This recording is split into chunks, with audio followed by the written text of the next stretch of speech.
because we've got at least 3 of the candidates that are going to run for Congressman Bridenstine's seat. As many of you know, Congressman Bridenstine is not going to run for a 3rd term, or for a 4th term. He's completing his 3rd term. And then there's a possibility of him receiving an appointment as well. So with that said, I had asked Andy Coleman. Andy, if you want to stand up and get in for a couple of minutes, let them know who you are and what you're about. Thank you. Yes, Andy Coleman. I've met some of you I haven't. I'm an Air Force Academy graduate. I was an intelligence officer with the Air Force and the Army in the Middle East. I've worked for a number of years in the Middle East. Was serving with a Christian ministry, some of you may know here in Oklahoma. It's called Voices of Martyrs, and they're helping out with the persecuted church. Amazing ministry, amazing privilege to serve with them. So it's been a dear privilege in my life. I also have a legal background. I was with an international law firm, and I've been around the policy block for a couple of decades as well. In law school, I jumped right in as the president of the Christian Legal Society, as an officer with the Federalist Society. I was a Blackstone Fellow with the Alliance Defending Freedom. Is anybody familiar with the Alliance Defending Freedom? Well, they just take an unapologetic stand in defense of the sanctity of life, your religious liberty rights. So I've been around these things for quite a while. I've taken stands for what I believe in, even if it's risky. And now I am in this race for the 1st Congressional District. I'm very grateful for the support that we've received to date. Dr. Everett Piper has endorsed me. Morton Blackwell has endorsed me. And so we've had kind of a neat team assemble, and I'm very, very grateful for it. So I'd be grateful for your support as well. And I'll try to stick around a little bit after this to answer any questions or talk. So thank you guys very much. Thank you, Rhonda. Thank you. Kevin Hearn is also running for Congress, for Congressman Bridenstine's seat. You know, listen, we've got a really great choice of candidates this go-around. So Sass said something nice about you. You did. And I tell everybody she loves me, she just doesn't know it yet.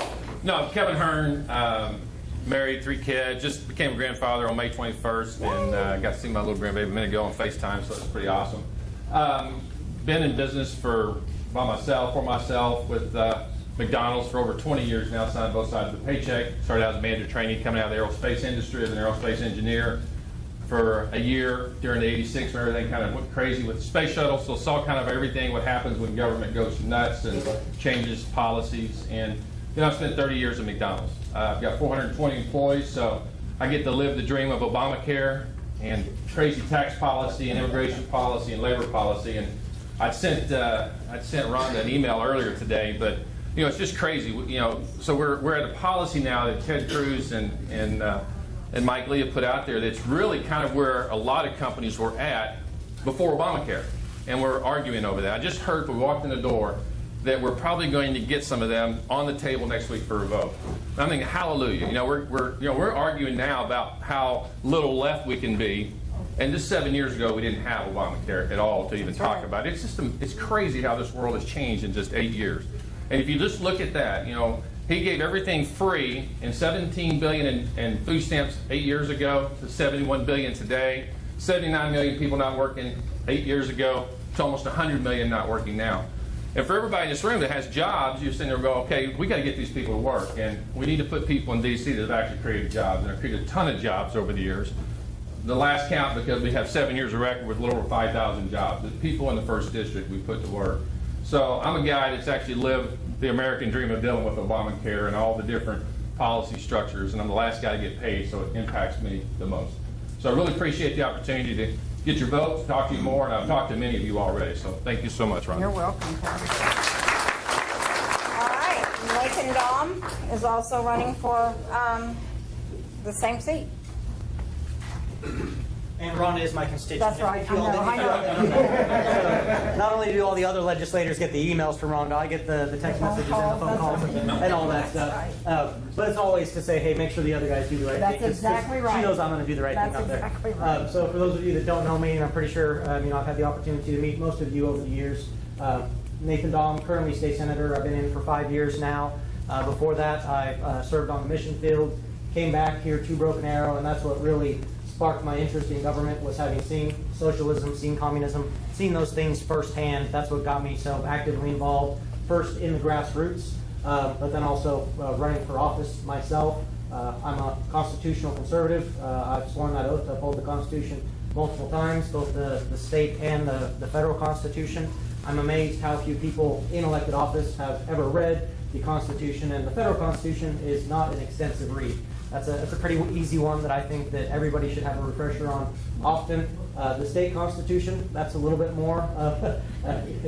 Former Representative Wright can tell you that's a little bit of a not a page turner. It's not a fun read, but there's a lot to it. But most of the legislators that I serve with have never even read the Oklahoma Constitution, unfortunately. So I'm a strong constitutionalist. I believe that it is the supreme law of the land, that we have an obligation to follow that. And I believe in what the Declaration of Independence says, that the core function of government is to secure our rights. That's what governments are instituted among men for, is to secure our rights. So that's why I fought at the state level to secure our rights to, our God-given rights to self-defense through the Second Amendment, the rights of the unborn, for the right to life, our Fourth Amendment protections for the right of privacy. I've continually fought for those things on the state level, and with your support, I'd be honored to fight for those things on the federal level in Washington, D.C. as well.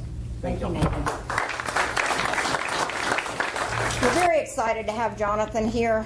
For those of you that aren't familiar with OCPA, many of us in the conservative movement rely heavily upon their research and their knowledge in the budget and just in a variety of different subjects. They've started recently in the last few years OCPA Think, which is a where they go out and lobby on behalf of particular issues. OCPA has done a lot of good, and we're very dependent upon them. I met Jonathan a few years ago, and I always enjoy hearing him speak. He's got a house full of women that just adore him, I'm sure. But he's got 4 daughters and a lovely wife, and he stays busy. But thank you so much for your time, Jonathan, and coming out here and visiting with us. And take all the time you need. Oh, thank you. First off, I brought propaganda. Hopefully I have enough. And so I want to make sure that this is enjoyable. It's 7:30, so you're going to have to participate and interrupt me and ask me the most difficult questions possible. So my discussion today is kind of an overview of the session, overview of where we've been. My opinion is that I have both good news and bad news.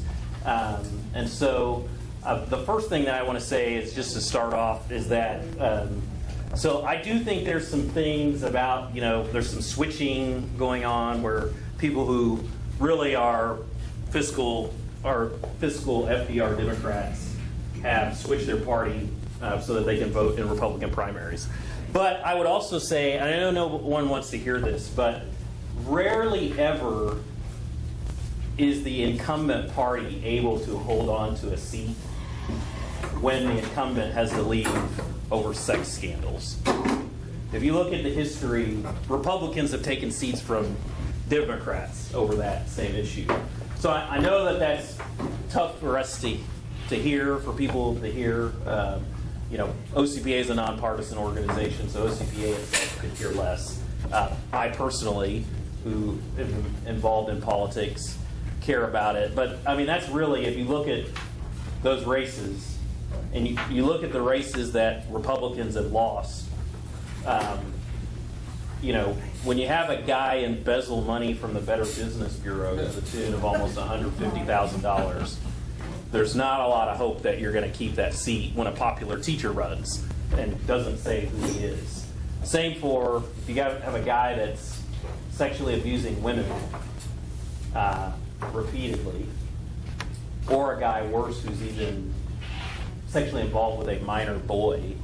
No one should be surprised by those results. And actually, what's interesting, all you have to do is go look at even left-leaning sites like NonDoc are telling their friends, "Hey, slow down a little bit." I mean, most of these lawsuits are to people that really had despicable actions And there's generally a backlash against the party for which that person is a member when that happens. So that's the first thing I was going to say. But as far as us, what do we care about? We care about free markets, limited government, individual initiative.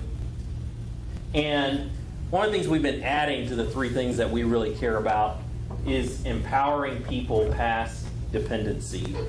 And as I talk tonight, that's going to be a theme. You guys are going to have to jump in. I'm going to go real quick. Some of you heard us talk mid-session, kind of what our approach, what OCPA's approach is.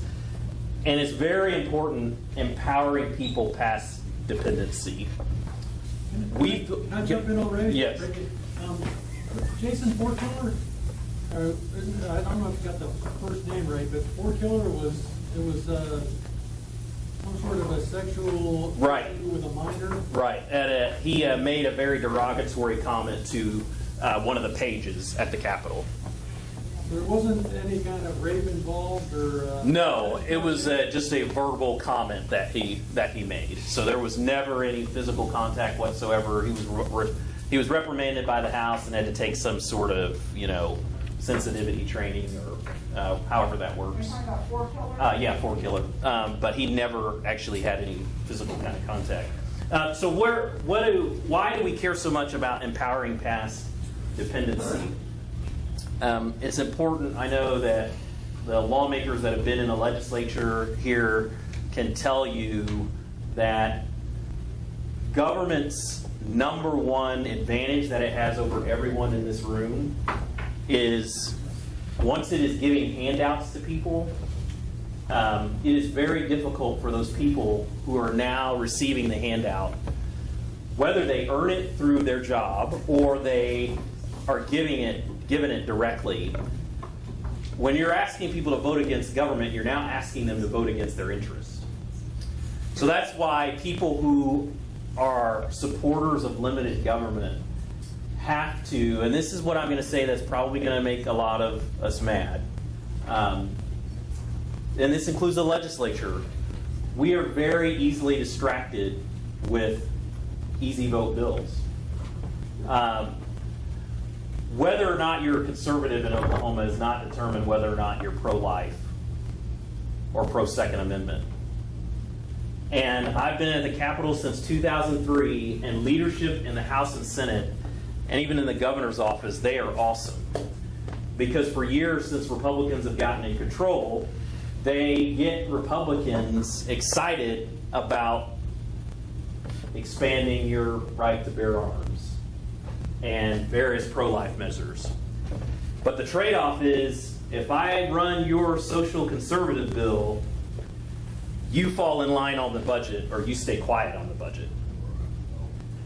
And the conservative indexes all lean towards a lot of those social issues. And I'm not picking on the social issues or taking a stance on them, but part of the reason where we are today is that bills that advance Second Amendment rights in Oklahoma are treated more valuable than bills that stop government spending.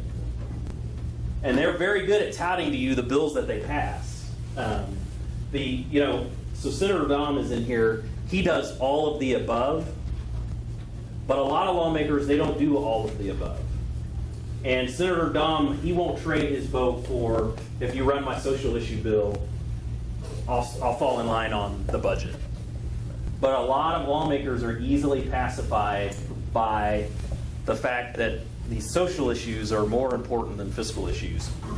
So it's why it was possible for the governor to come out on the first day of session and suggest that you Oklahomans are stingy, that you haven't given enough to government, and that a $2 billion tax increase, or what amounts to a 20% increase in both state taxes and local taxes, was the right thing to do.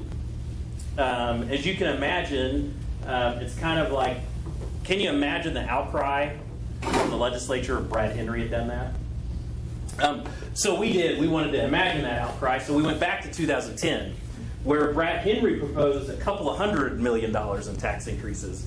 And one person very famously said that it was idiotic to pursue those kinds of tax increases during a tough budget year. That person was Congressman Mary Fallin, who was candidate for governor in 2010. And the governor suggested that they would go line by line through the entire state budget if there was ever a budget shortfall or a significant budget shortfall, because they felt like that the government's budget should respect family budgets. So OCBA had this novel, crazy idea that we should go line by line through the state budget. 2 hours after hearing the governor's plan or proposal to increase taxes by $2 billion on Oklahomans, we respectfully suggested that was not the right way to go. We very quickly put together a list that we called First Steps to the Budget. Many of you have a perspective article on your table. We thought that, hey, before you ask Oklahomans to increase or pay more in taxes, you should stop subsidies for space travel. I don't know if you knew, but Oklahoma still has a spaceport. That spaceport is now totally independently operating on its own, not from excursions to space, mind you. Don't get confused. There has not been a rocket ship takeoff from the state spaceport ever in the over $12 million it's received from you as taxpayers. Rather, this massive land space and the buildings on it are being used as rental and lease fees for storage, which is great. I would just suggest that storage isn't worthy of taxpayer subsidies. If you would like to take issue with me about that, I'm happy to discuss that afterwards. We could also poll everyone in the room to see if they would be willing to pay more in income taxes in order to continue to subsidize the spaceport. We also feel like Oklahoma, this radical idea that Oklahoma probably should get out of operating a TV station, particularly since 17 other states require their public television to be completely operated on their own, because all those radical 17 other states, they kind of view that TV production is not a core function of government. We also had this crazy notion that Oklahoma lawmakers should stop taking a portion of the sales taxes that they charge you and paying Hollywood companies to produce films here through the film and rebate incentive. That's $5 million a year. I love American Ninja Warrior, but they didn't need any of your money to put up what amounted to metal scaffolding for a couple of days on the Capitol, and then proceed to mark up the walkway in the Capitol, which you, through your taxpayer dollars, are now paying to clean up with bonded indebtedness. So we had a host of those proposals. We also recommended that if you're going to have a safety net, that it should be for the truly needy. And we have this radical idea that programs like Medicaid should be conserved for the most vulnerable. Here's why we have that radical idea. Take Illinois, for example. You guys have all heard about the People's Republic of Illinois. In the time period that Illinois has passed its Medicaid expansion and implemented it, over 800 people have died on their disabilities waiting list, while they have offered free government health care to hundreds of thousands able-bodied adults. But what's fascinating is even Illinois figured out, hey, we ought to at least just verify that the people that are on Medicaid rolls actually are eligible. So, kind of this really novel thought that only people should be on Medicaid that are actually eligible for it. I know that's radical. So Illinois, this is Barack Obama's backyard. So this is not I was just there over the holiday weekend. I got to just be a part of seeing what was going on, and their further effort to send more business to Oklahoma and every other state in the union when they passed their 32% personal income tax increase. What's fascinating is if you go to Illinois and you were there, this is part of the reason why I wanted to go there, they are using the exact same rhetoric in Illinois that they used here. Not enough money. Illinois is one of the highest tax states in the country, but they don't have enough money. Their 32% increase in the personal income tax that they passed, it isn't even going to close their budget gap. It's not going to pay a dime of their backlog of $15 billion. But even they decided, hey, we're going to implement a program to make sure that the people that are on Medicaid are actually eligible. So they began to verify what people would tell them about their income information and verify with people when they had status changes, whether they married somebody else or moved into a different house with higher income. In that period of time, they removed over 600,000 people from their program and saved their state over $1 billion. Just merely by caring as much about verifying enrollment as caring as much as they tend to do about enrolling people. We suggested that Oklahoma could save $86.5 million if we implemented that program. All of those ideas were on the list. They were about $413 million. The list that you have in front of you is the complete list that we gave to the legislature within the last couple of weeks. So we were excited. The reason that you have this in front of you is, I don't know if you heard, but shortly after OCPA produced that list, the same person who said they would go line by line looking for every single inefficiency in government dispatched their Secretary of Finance and Revenue to criticize OCPA's proposals as what they deemed as a funny word called cost avoidance. They said that OCPA's list, it didn't generate any new revenue for government. It was rather a bunch of ideas and schemes on how to avoid state spending. That's literally what the letter was that you got. And so it's funny because you guys are actually faster than OCPA is. Is that your plan? Yes, but it was a direct message from that. That message was actually sent to our board members because they wanted our board members to fire me and Dave Bond. That's how the fiscally conservative group works there on the second floor. So what's fascinating is you guys are faster than we are, because you guys laughed when I said that. We read that statement 3 times, because we have to be exact, because they, unlike the left where they don't have to check what they say, we have to, we have to be fact checked.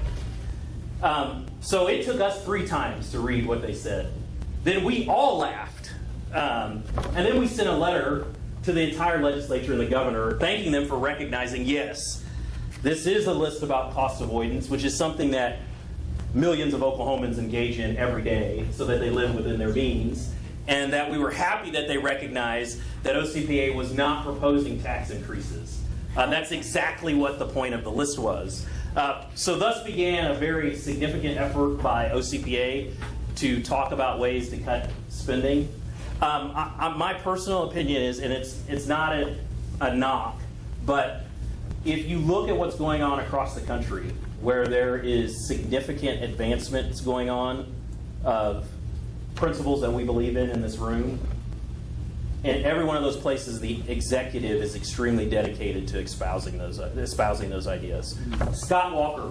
We had Scott Walker at OCPA. Scott Walker told us that in order to convince Wisconsin residents to support his union reforms, that he was in a town every night at town halls, advocating for conservative principles.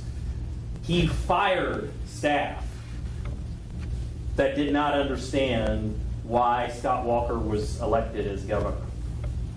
A big part of the problem is that the executive branch is not telling the story about how large government is. And so I think that's one of the things that, as you all move forward, one of the expectations that we should have of people who want our approval for them to get to lead in office is that they understand it's their responsibility to defend the truth and defend taxpayers. What's fascinating is the one agency that has the most ability to educate Oklahomans about how much money Oklahoma has is the governor's office. They produce something called the Comprehensive Annual Financial Report, which you guys have heard me talk about before, and this is the point where you generally fall asleep during my presentation. And on page 196, it shows that only 1 year in the last 21 has Oklahoma State spending declined. 1 year. So there's a fascinating thing, and we could get into this, but so one of the things that's happened as there was a changeover in the legislature, which this was a good thing, there's been less reliance on increasing taxes, which that's exactly what's supposed to happen. And at times, the legislature has forced agencies to shift to fees, which if you're forcing an agency to shift to fees, for them to administer a program that's not a core service, that's actually a good thing. Economics will tell you that you should save tax revenue generation for a very limited core function of government, and then after that, it should be on the own of those that are regulated. You should not charge me a personal income tax to subsidize insurance licensure.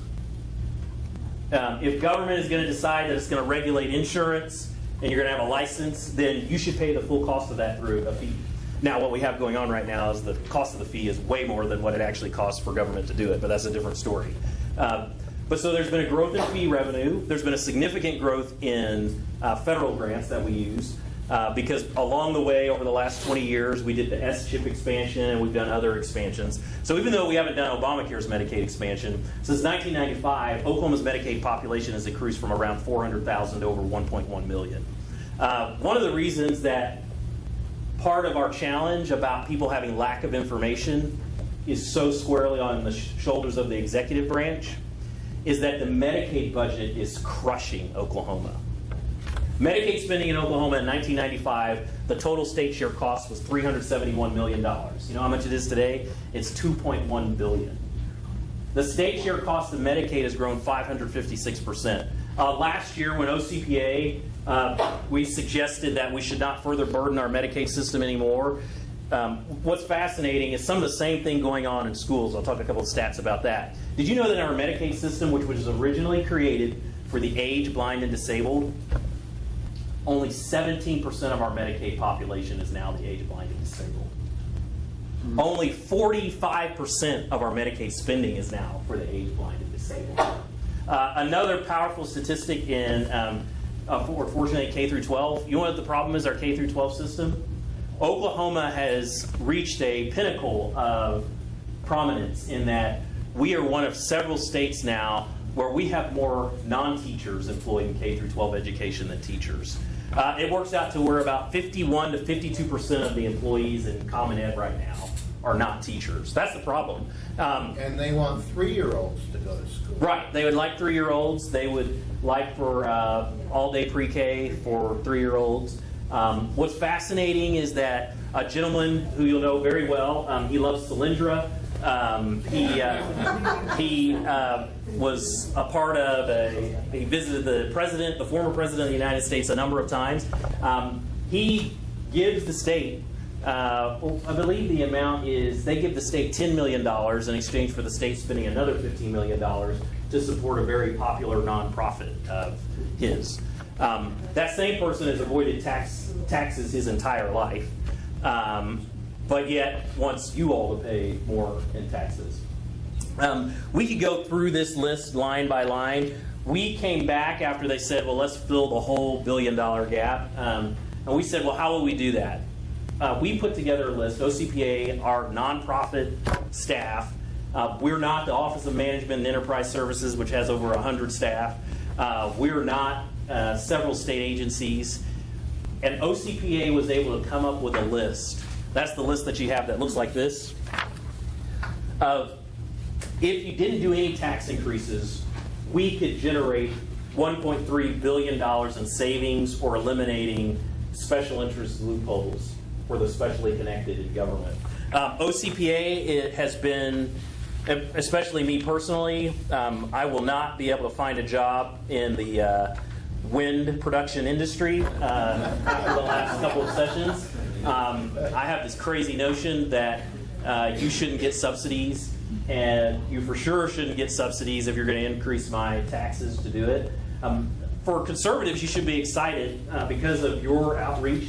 The legislature did end the accumulation of wind tax credits for any new projects on July 1. We still need to go back and claw back the current rebates they're receiving. OCPA will be back at the legislature's doorstep next year. There were 42 lobbyists registered to try to get Senator Dom, Representative McEachin, and others to not curtail the wind tax credit. And so what's that lesson, I think, for us overall, what I would say, and then I'm happy to take tons of questions from you. It's that we're all going to have to step up our game. Government is very large in Oklahoma. And as long as we're, the nature of the legislative session, because of the lobbyists and special interests, and right now because of lack of help or support by the executive branch, there are only going to be so many big things that the legislature is going to be able to deal with.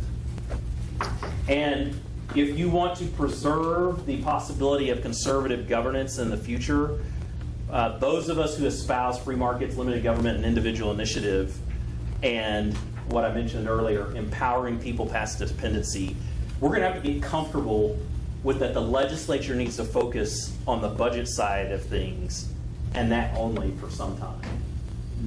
We're going to have to do that, and I know the consultants, they hate that because you can't, you can't raise money as quickly or get people to vote for you as fast if you're not talking about the things that 80% of Oklahomans agree on. Rhonda. Okay, and I agree. I think that needs to be a key focus for everybody is the budget, but the state constitution as well, because it limits. Yes. And great point, Rhonda. I'm counting constitutional reform in budget discussions. So one of the fascinating things you talked about schools, fascinating statistic about the poverty that's going on in schools right now. Local revenue for schools in fiscal year 2006, as reported by them, fiscal year 2007 as reported by them, their local revenues were $1 billion. Their local revenues in 2015 were $1.8 billion. So Tulsa Public Schools isn't the only one that's seen massive property tax growth. It's happening virtually in any area that has increased economic activity in Oklahoma. You're seeing property tax growth, which that's a good thing. If we look at the state of Texas, we want local government like schools predominantly funded by local government revenue because it creates more accountability. But what happens right now in the Constitution, we have a provision that essentially requires property tax dollars that go to the district to go 3 places on the K through 12 school side, and even on the career tech side. A third goes to operations, a third goes to property and equipment, sort of, and then a third goes to buildings, and they finagled getting buses included in that. So here's what happens. Take a school like Catoosa, not far from here. They accumulate $1.5 million in their building fund. They go to a 4-day work week. They slash their operational budget, but then build a $1.5 million press box for the football team. And then say that they're cash poor and they have no money. OCBA really began to get on this issue after something that personally happened to me. Deer Creek Public Schools, in all their wisdom, had a property tax vote and a general election vote in November. No, kidding, they didn't. They hosted it mid-August in the dead of heat, while everyone is not paying attention to politics at all. And they floated a little tiny bond issue for $174 million, 169 of it for new buildings and about $5 million of it for new buses. But Deer Creek can't pay teachers. And I sat there and I thought, and one of the things that they said, the superintendent said, hey, don't worry, this isn't going to raise your property taxes at all. And so, now here's what's funny is, they're actually technically right, because what they weren't telling the voters was, well, we have this dedicated millage that you guys voted for a while ago that's about to go off the books. We don't want that to go off the books. We want $174 million of your dollars. Here's what disgusted me, is that I should have, as a voter, the roughly $20 million in debt service that the school just added for us, why didn't I get the chance to vote to instead dedicate some of that to teacher salaries? Instead of buildings that were going to enrich contractors that are donating to COSA, who's getting your taxpayer-funded dollars as well, and has a lobbyist. Our investigative journalists at our Center for Investigative Journalism exposed that the COSA taxpayer-funded lobbyist during work hours was lobbying to prevent Donald Trump's Secretary of Education appointment. She's funded by your state taxpayer dollars. And so I mention that to say those are the things we have to get working towards. Some really good news for one, and then pepper me with questions, please. The first thing is that a pretty significant school choice measure passed through the dark of night. It will expand the Lindsay Nicole Henry Scholarship to foster children or children adopted out of foster care. It has the potential to positively impact more than 25,000 kids in Oklahoma. Right now in Oklahoma, and so lawmakers should receive credit for this. In Oklahoma right now, almost 20% of our entire public school population, which is right at 690,000 students, 20% of them have access to a full voucher. That's because of the work of, quite honestly, the efforts of OCPA and others. We feel like competition is part of what will help students. We also think that if you care about the most vulnerable and they need government services, then your goal should be for them to be where the service is going to best help them and empower them so they can one day get off government services. Some other great news is because of you all efforts, 3 times personal income tax increases were tried in the legislature, and because of your outreach, they were stopped every time. An effort to increase income taxes by $227 million on 765,000 Oklahomans was tried mid-session. You guys are the ones that killed that. One of the things I think we should get used to in this room, there's a saying from Dr. Ed Fulner, the Heritage Foundation founder and chair of the Heritage Foundation. He said, "No permanent victories, no permanent defeats, only permanent battles." And so we're all just going to have to get used to, as long as government exists, we're all going to have to stand watch at the gate to keep it from advancing. I think I saw Debbie's hand first. And then. Well, I was going to say, you need to probably explain what COSA is. Yes. It's the Superintendent's Union. Well, technically, they're an association, but they essentially act like a union. Your tax dollars support many of the membership fees for superintendents and assistant superintendents and assistants of assistant superintendents positions. And they do things like illegally spend money in campaigns with potentially state taxpayer dollars. The current superintendent of instruction, who is going to be on trial this August in the Oklahoma City area, part of that was their involvement with COSA and the teachers union, the Oklahoma Education Association. Yes, sir. I need your help. Yes. We've met before, and Right. I appreciate everything you've done in intervening months and years, but I'm at the local level frustrated, as usual. I'm usually one vote against 7 other elected Right. officials. But it has to do with things like Macy Distribution Center out here. I'm supposed to go into these tax exempt facilities and determine how much is retail and put it on the tax rolls to help pay our burden here. It's not real well defined in state law. I think it is, but I need some help and I need pressure from you to get the law more explicit in saying what it is, because everything out there is just boxed and distributed to the end user. To me, that's retail.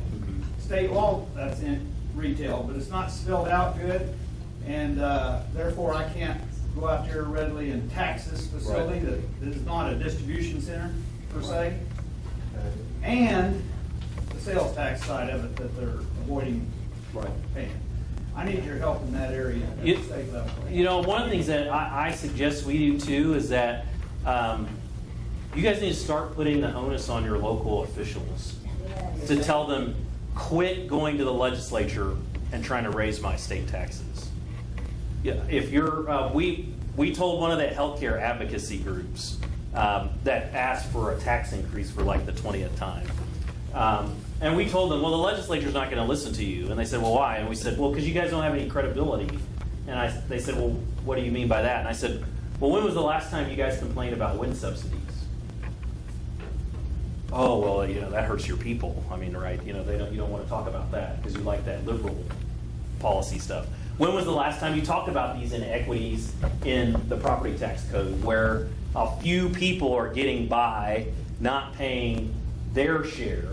That's what we should be concerned about. It shouldn't be people that are successful who aren't paying a progressive income tax rate in Oklahoma. You should be concerned about people who are getting special benefits, like through wind tax credits and others. One of the other issues that we're bringing up that has made OCPA very unpopular, I probably shouldn't say this as close to the north side of I-44 as I am right now, but that's the massive shift in Oklahoma's economy from the private sector taxed economy to the tribal economy where it isn't taxed.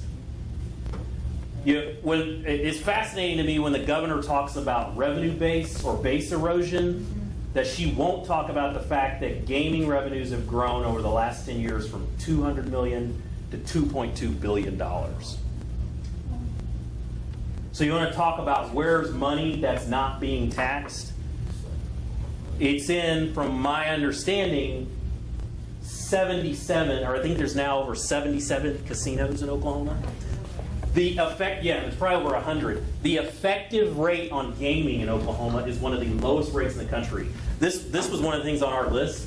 Here's how idiotic this is. So gaming, it's an in-use product. Ken would tell you that.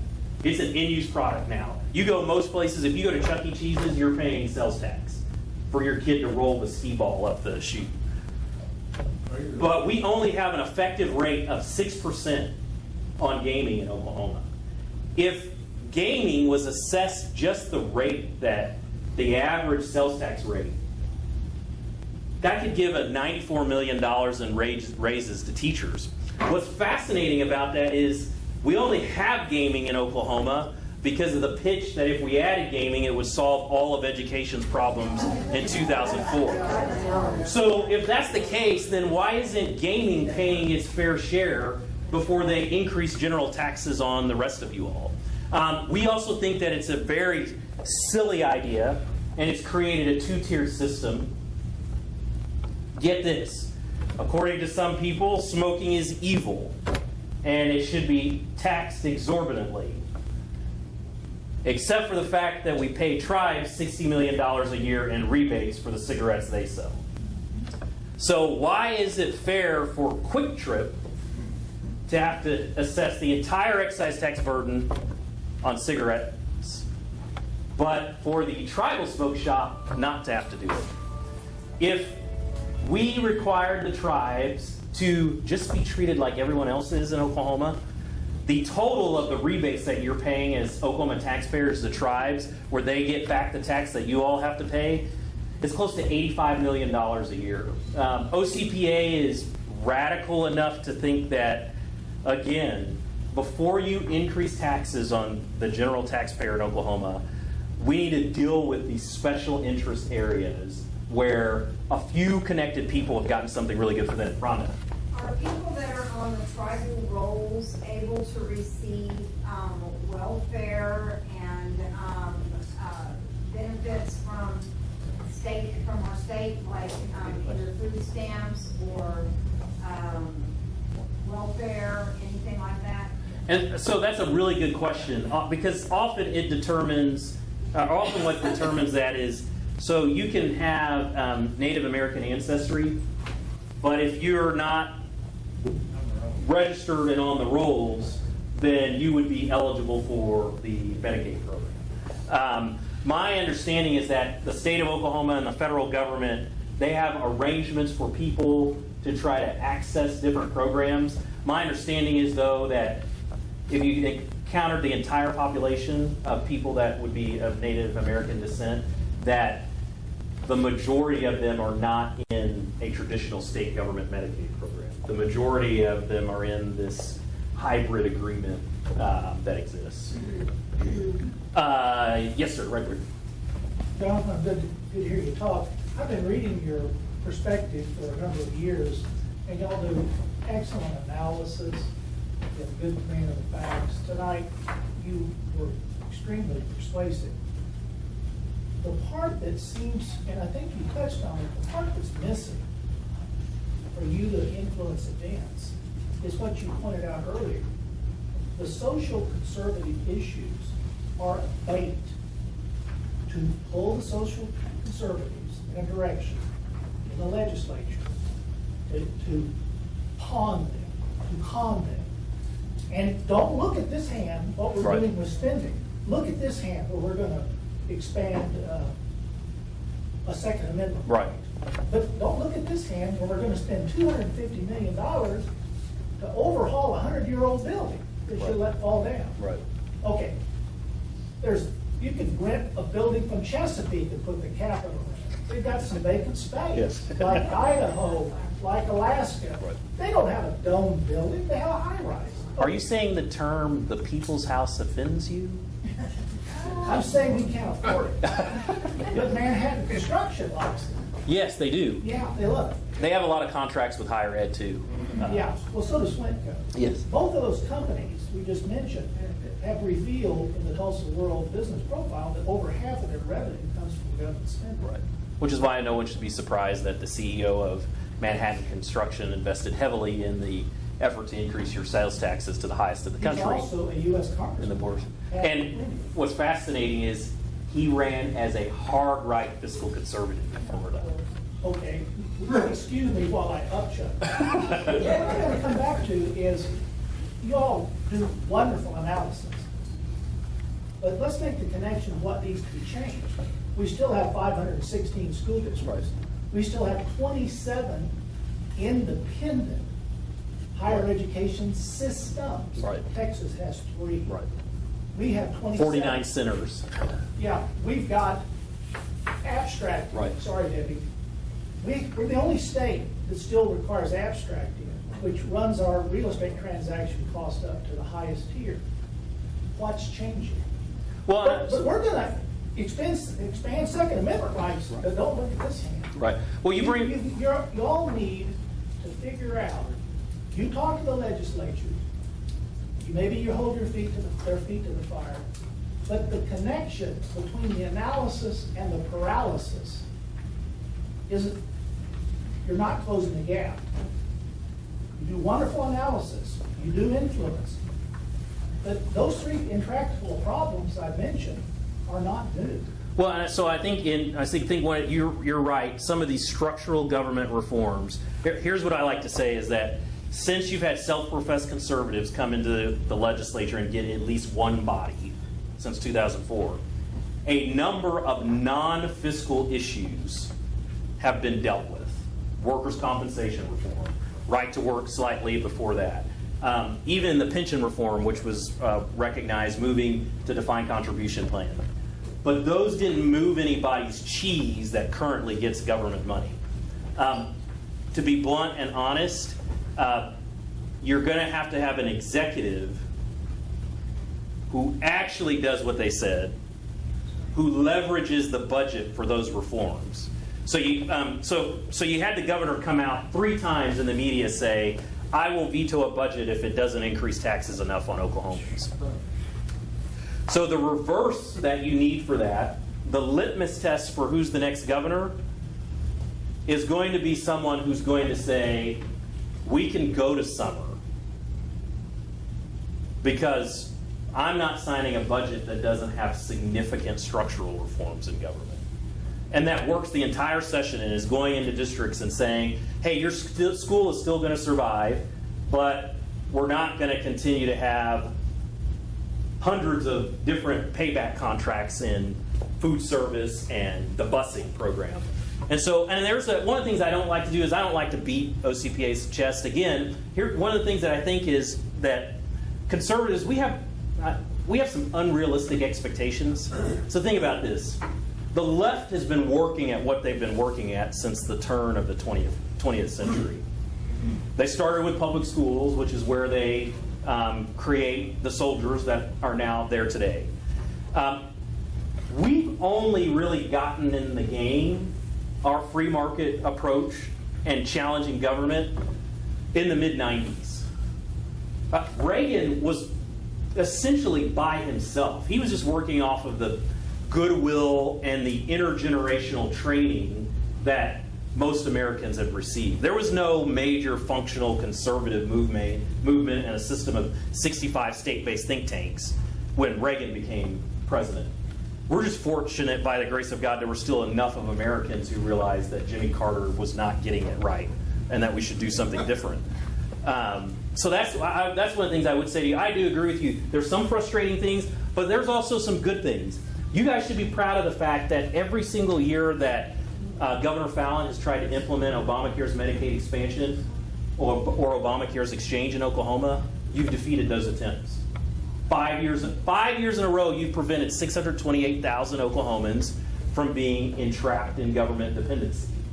That's how many people would have been eligible for the Medicaid expansion. The legislature is to be commended for enduring the massive pressure from the hospitals that participate in their charge master pricing scheme, that the legislature continues to tell them, no, we're not going to do it. We recognize our Medicaid population has grown 556% over the last 2 decades. We're not going to expand Medicaid. So I think our thing going forward is, what are we going to require of who runs next? It could be worse. We could be Illinois. Yes. We're going to buy Illinois out of bankruptcy. They had a standoff between the governor, Right. who inherited his problems, and the guy, Madigan, who's been creating Right. these problems. Yep. Been speaker for 35 of 36 years. Okay, so maybe he owns a little bit of the problem. Right. But the governor, God bless him, he checked out. He didn't get any structural reform in what he was advocating for. Right. He just kicked the can down the road for the next guy. He did. So I was there the last week. He came to his senses after he had unfortunately lended some political capital to get things going. And then he realized, oh, wait, I'm about to further destabilize and make Illinois worse. So Governor Rauner is getting it. Governor Rauner is, if you could imagine if Oklahoma's governor did this, he vetoed the personal income tax increase bill. They overrode his veto. He did an analysis over a weekend where he determined, my problem is I've got a ton of staff who don't believe in free markets, individual initiative, and limited government. So he encouraged his chief of staff to what we might call release them to industry or look for other opportunities. Rauner has just hired the president of the think tank in Illinois, and they are going through an extensive staff change. It is all over the media, this new person. A good friend of mine, Christina Rasmussen, she's even more rabid than I am, which you'd have to be to live in Chicago and endure Chicago politics. But so there's pockets of hope and where we're all having influence where we don't even recognize it. I saw your hand up. Yes, sir. Did you? Oh, I was just going to comment George's comment earlier about education. Back to the subject earlier, we were problems in Oklahoma, and I've been at all 3 levels. We were just talking about public school education. We didn't get on state colleges, universities, and the VOTEC system or Right. career tech. And in what George mentioned about 26, would you believe there's over 50? Okay, now there's probably 26 governing boards. Yep. But the extensions, the branch campuses, Rogers State College in Pryor, Bartlesville. Rogers State has a Claremore. 10% graduation rate. They've increased staff from 262 to 365 over the same period where their student population has dropped over 25%. Well, I would like to put forth how we educate our people on the education problem. Because if you fundamentally think about it, just conservative principles, just think about this a minute. There is no way that a small state like Oklahoma, what, 4 million people now? Right, yes, sir. 4.1, and we are growing. How do you support 500, 20, Right. 30 independent school districts, 50 to 55 state colleges, universities, and 50 to 55, go check it out, VOTEC schools? I've been to all 3, and I can tell you that it's about quantity rather than quality, Yep. and we're not getting there. Right. I graduated from high school in Sepulpa in 1968. And I see some older folks here too. We've been complaining and bitching about this ever since. How do we get the message out that the issue is about reform? Well, We don't have a money problem. Right. But radicals need jobs and they can't find them anywhere else. How do we develop that PR program, that educational program, to show these numbers to the people? So I'm going to be totally honest with you, like I always am. So you have a number of people in the legislature that have recognized this. The problem is that by the time the legislature recognized this, the executive branch started to go the exact opposite direction.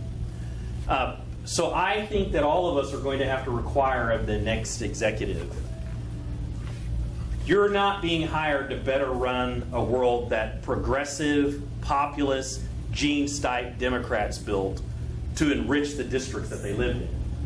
We're not electing you to better run a world that progressive Democrats built. We're electing you to better reform and totally restructure government that deals with what we're living in right now. You may have seen, I've engaged in a number of public discourses with President David Boren. He sent me a letter. He is disappointed that I dared to question him and to dismiss his 50 years of public service to Oklahomans. He thinks that I am contributing to the lack of civility that we see present in politics today, which is why he invited Hera Belafonte, who calls people like me house slaves. But anyway, that's a totally different thing. But part of it is we all have to call out politicians when they say things. So OCPA did that. When Boren said that Oklahoma was dead last in appropriations, we sent a letter to David Boren, our board members, which include people like Larry Nichols, Frank Keating, Larry Parman, and others, calling on Boren and saying, you correct the record. We're 31st in raw dollars. We're actually 26th when you adjust for cost of living. When you count the cuts that the legislature has had, and see, that's the other thing that I think people don't realize. I sent an email, if you're part of one of our supporters, you guys should be happy. You want to know why? The legislature has cut higher ed appropriations by $217 million annually.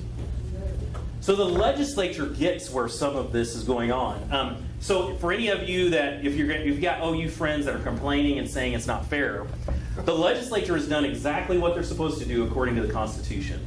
Right now, the Constitution has one mechanism for the legislature to produce financial accountability on higher ed, and that's to cut their state state appropriation, which they've done that.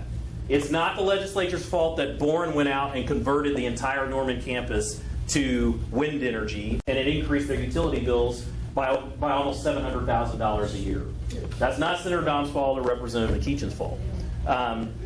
It's not their fault that the energy costs are more net from the conversion. Same thing at OSU, where they now proudly brag. You have a former Republican candidate for governor, Burns Hargis, bragging about the fact that his campus is all wind in OSU.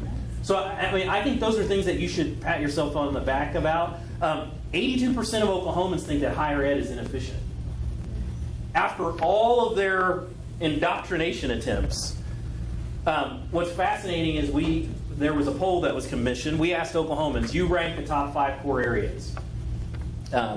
This was in the middle of Boren saying that higher ed's starving, while I'm hiring the former Republican staffer that used to make $90,000 at the state, and I'm paying him $175,000 for a new position, or the former senator that I hired who was making $38,500 as a representative, who's now making $220,000 as a vice president of OU, or perhaps maybe a senator who left the legislature from the minority party, who barely has enough people to caucus in the bathroom, left and was able to get a job. And he's a nice person, but he landed a job at making $245,000 a year at a higher ed center. So the public is on to the game. It's fascinating when Oklahomans are asked to rank by priority. Part of the reason why the legislature cut higher ed is, one, they needed to. That's the first reason. But when you ask Oklahomans to rank how high higher education funding is, only 5% of Oklahomans thought that higher education funding should be a high priority that would be protected by the legislature. Yes, Kevin. So, back in the day, before the current administration took office, there were a certain number of agencies, boards, and commissions, and there was a certain amount of appropriations went there. Some generated, some were self-sustaining. Have you guys looked at the evolution of those? The reason I ask that is I was asked to serve on that board, that transition board, to eliminate boards and eliminate costs. And it was pretty apparent to me. I asked the question at the second conference call, were we just going to eliminate some boards and keep the same budget or even increase the budget? And I never attended any more calls. I never was on the call list anymore. Yeah. So I'm just wondering. You asked the wrong questions. Mr. Insubordinate, you. I'm just wondering whatever happened to that whole thing. So we have a couple of board members who had the same experience you did. And essentially what happens when they talk about the agencies that boards and the commissions that they've consolidated or eliminated, for the most part, they were boards and commissions that weren't really using any direct state taxpayer dollars. But all the big, huge guzzlers of state spending are all still in place. We still have our system where we have 49 centers of higher education. Rogers State is within a 35-minute drive of 10 higher education centers. Shocker that their student population is declined by over 1,000 over the last 10 years. So I think you're going to have a governor who's committed to that. OCPA is recommending a project that we're calling the Blueprint for Leadership, and it will essentially focus on the top 15 areas that the next governor, we don't care what party they're from, needs to focus on. We're recommending that a BRAC commission needs to be created for higher ed. And who would be on that BRAC commission? It could only be people who work for wholly owned for-profit companies. So if you work for a hospital, you could not be on this commission. If you work for a K through 12 public school, you could not be on this commission. And that commission would be tasked with doing a study of the entire country and the various higher education systems that exist and recommending a new higher education structure for Oklahoma. That would have to have an up or down vote by the legislature, and all the savings would go to a teacher pay raise. Well, that's one of the proposals that we have. We think that if that study was initiated, we'd probably have about 10 colleges left. And you'd be able to generate probably over $300 million in funding for teacher salary increases. Yes, ma'am, I saw your hand.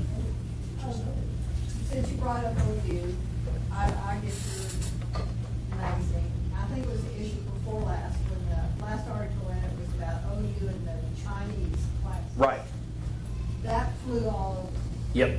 And I sent that to my rep and my senator, and I've asked them, as you suggested, to get some legislation Right. to stop that. Right. And of course, I have not heard from my senator, and only because I approached my rep directly, they said they'd look into it. And I've mentioned to a few other people, that needs to be stopped. Right. Right now. Right. Well, one of the things I'd encourage you to do is to go to OCPA's Facebook page and share that article, the story that she's talking about. Boren, they took Chinese money, essentially, and created essentially a Confucius Institute. It's nothing but communist propaganda subsidized by your state taxpayer dollars through OU's budget. Yes, Tom. One thing, I mean, we've been talking about what can we do to influence the next legislative session, but it sounds to me like you guys are already kind of looking beyond it. Let me say this. I think there's three things that if every conservative would focus on the legislature next year, it would do huge things. One, a bill to end the payment of subsidies to wind.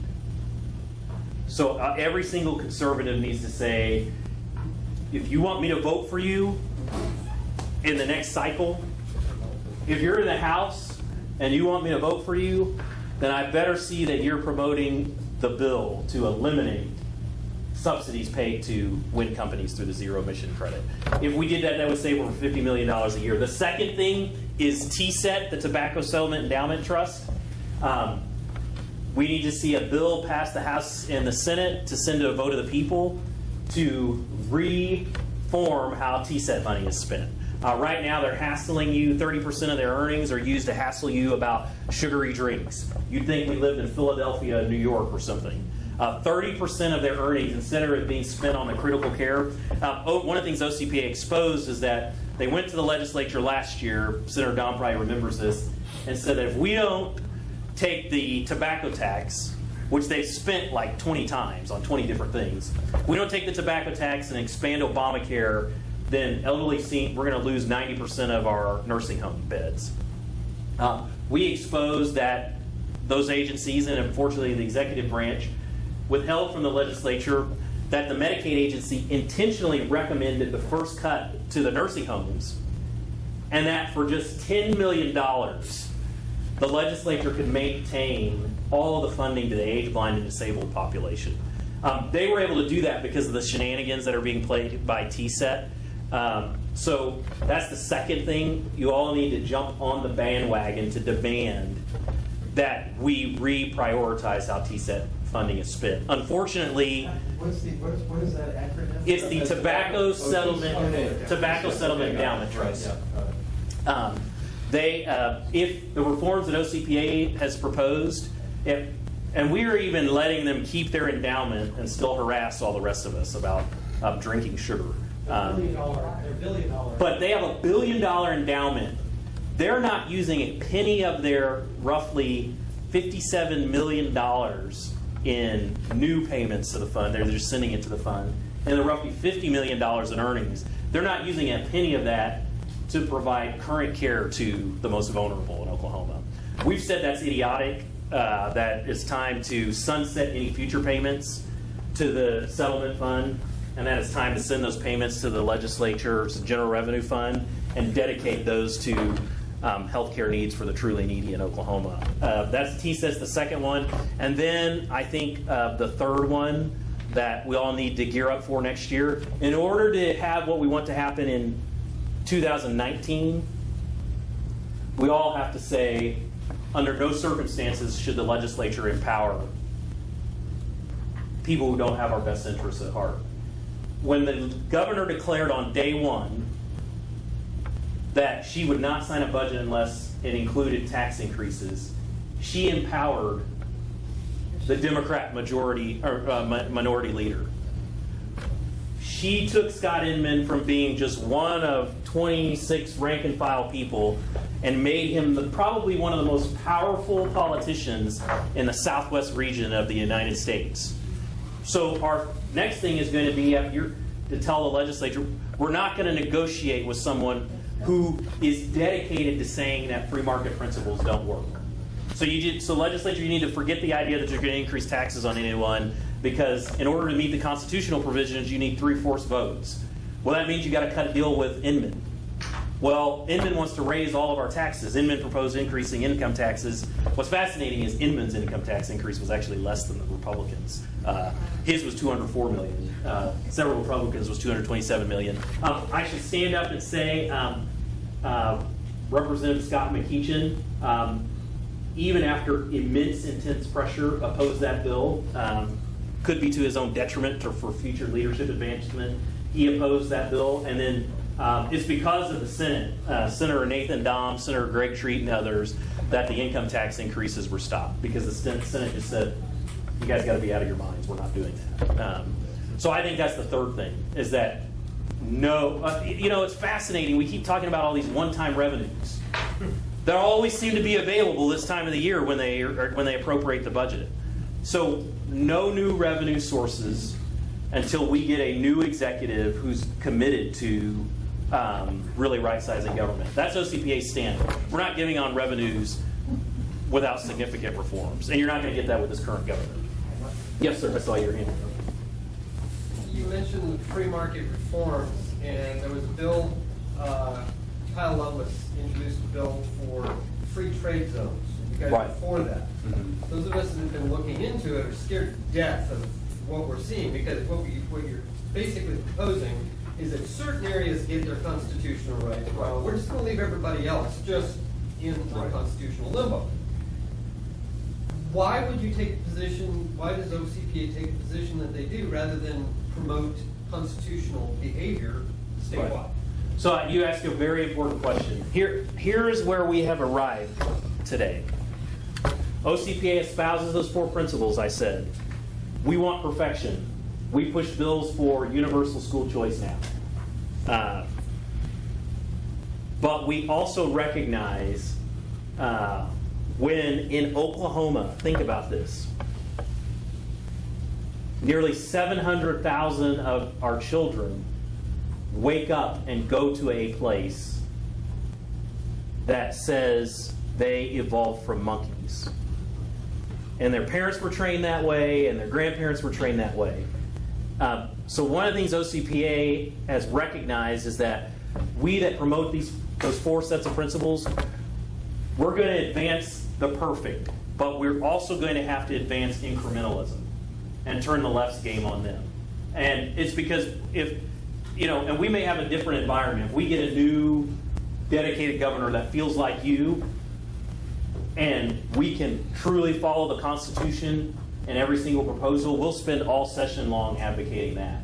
But what we've realized is what happens is the pressure of the environment.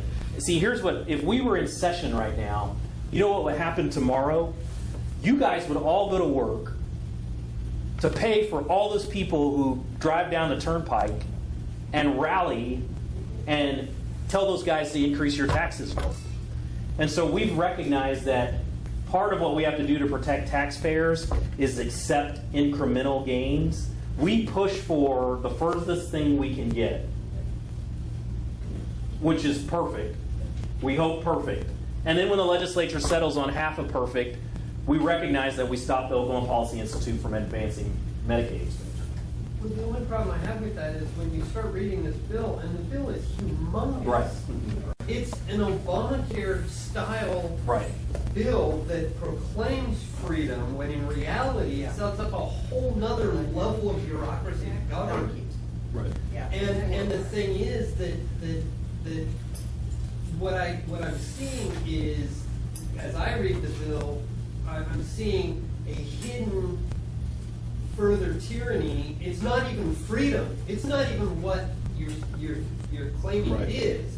It's not even incremental. I respect that. It's the other direction. I respect that opinion. I mean, OCP had 1 article on that bill, and given who the author is, I have to tell people that OCPA doesn't always get it right. yeah, I mean, people don't always agree with us. So I mean, I would look at what we do and don't say for that OCPA is the gospel 100% for you.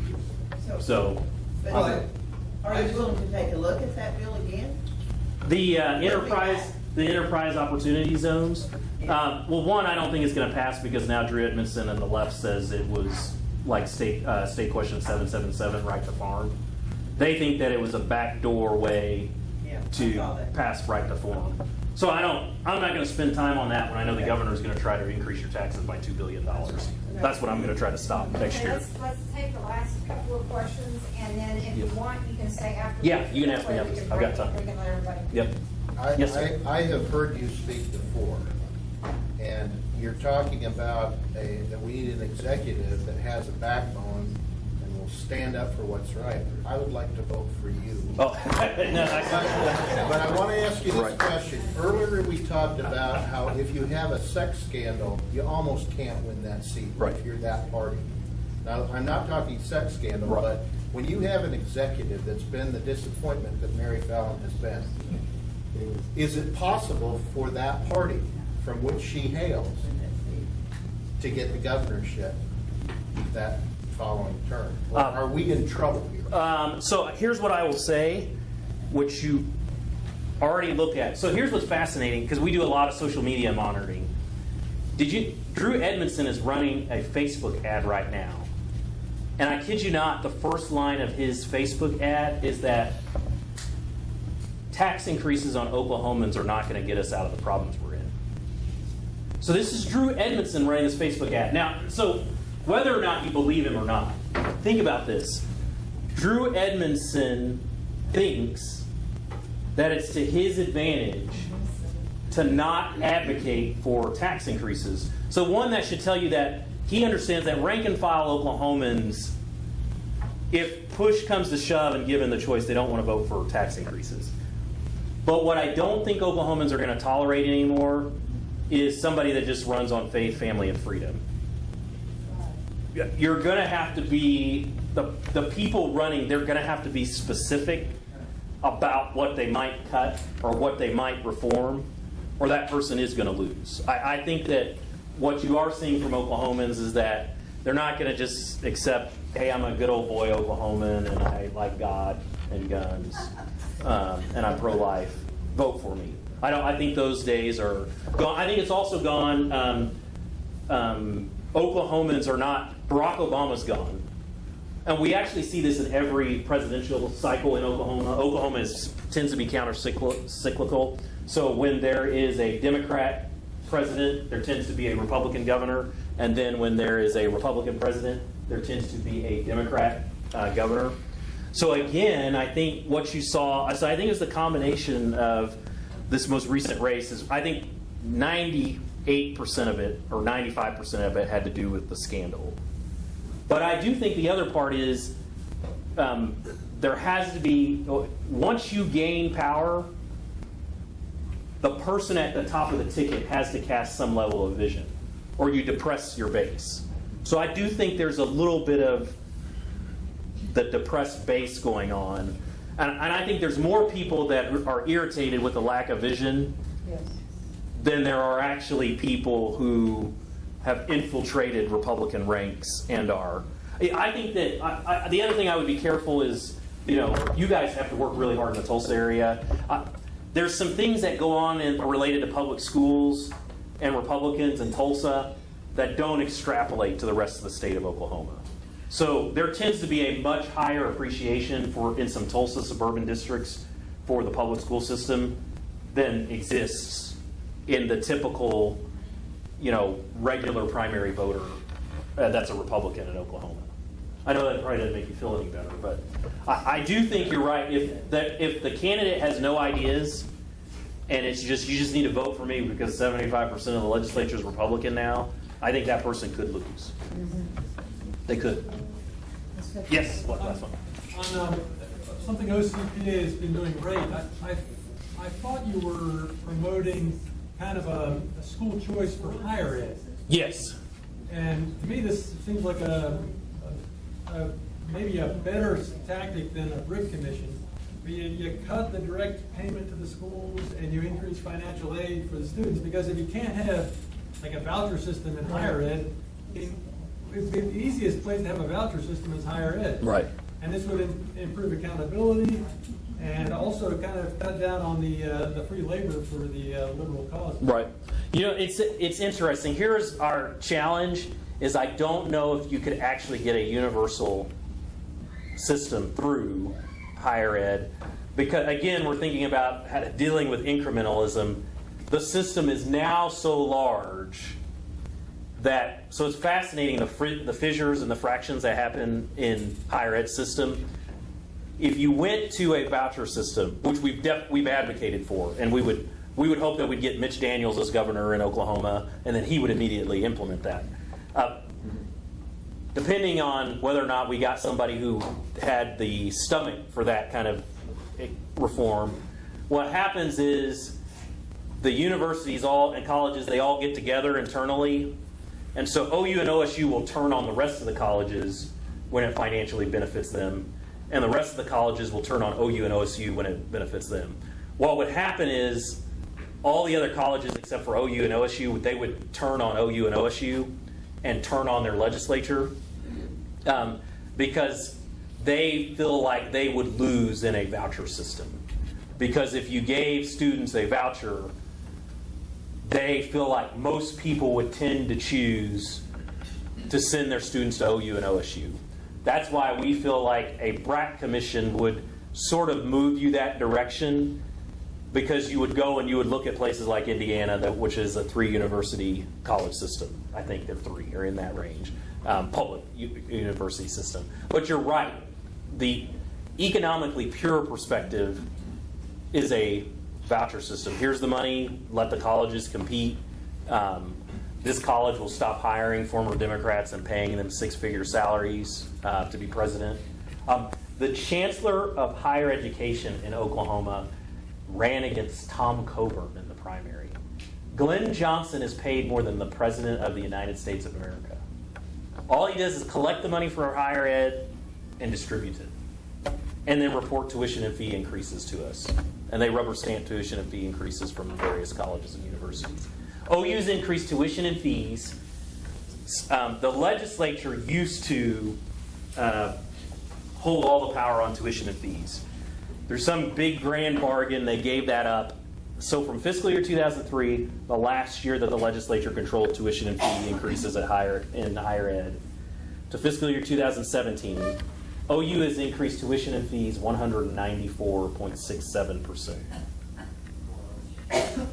OU increased tuition on average 8.4% per year in the years where Brad Henry was governor, and higher ed received significant appropriation increases. So the notion that they're just increasing tuition because you as taxpayers are too stingy, it doesn't actually fit with the data. I have one more thing. Yes. You know that there are a number of lawsuits that have Yes. been filed in regard. What are your feelings on that and the success of whether or not it will be determined that they were in fact increase the revenue and went against the state constitution? So it's unfortunate, but if I give an honest answer is we don't know. So it's not weird. Actually, it's with their financial political interests. The court tends to be very deferential to the spending side of government. The legislature, so they'll throw out workers' comp reforms that are perfectly legal. It's just that it shifted power away from Democrat trial lawyers and they didn't like it. But the court historically tends to be very tolerant of the legislature's revenue schemes, unless it's just so abundantly clear and blatant to them that it's bad. And because I think one of the things that we should note is that they did not stay the recent challenge on the car tag fee.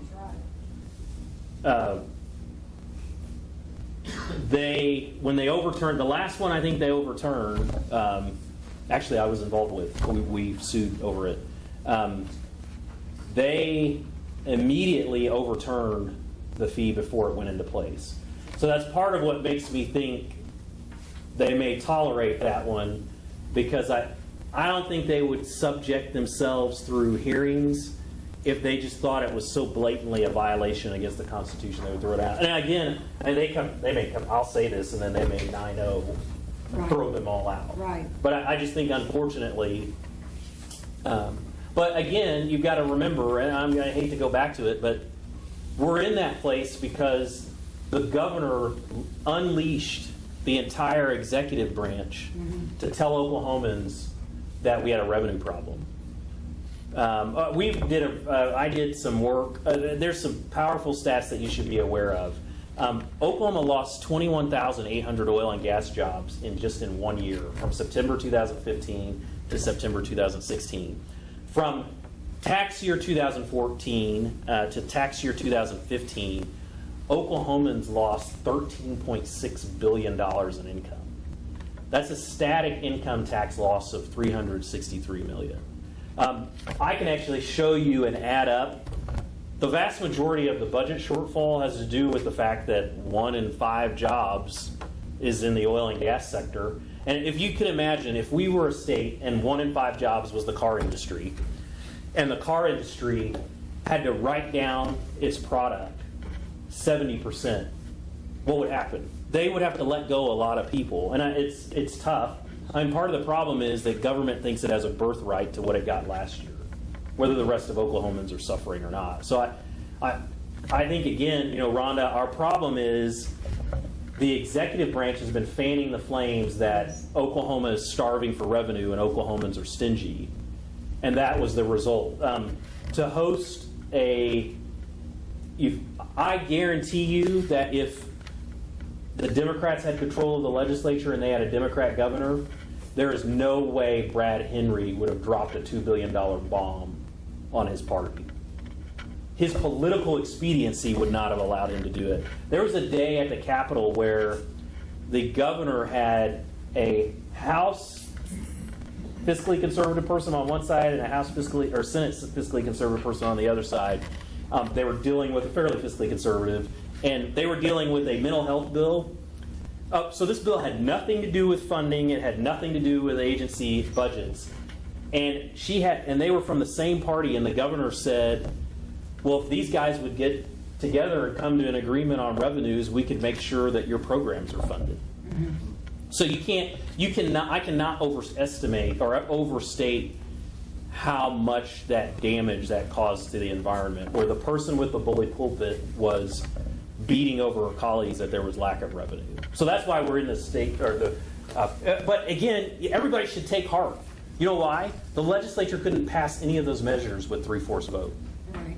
There's not so we'll see what the court does if they try to do some flips and yoga and all that to help out tax consumers.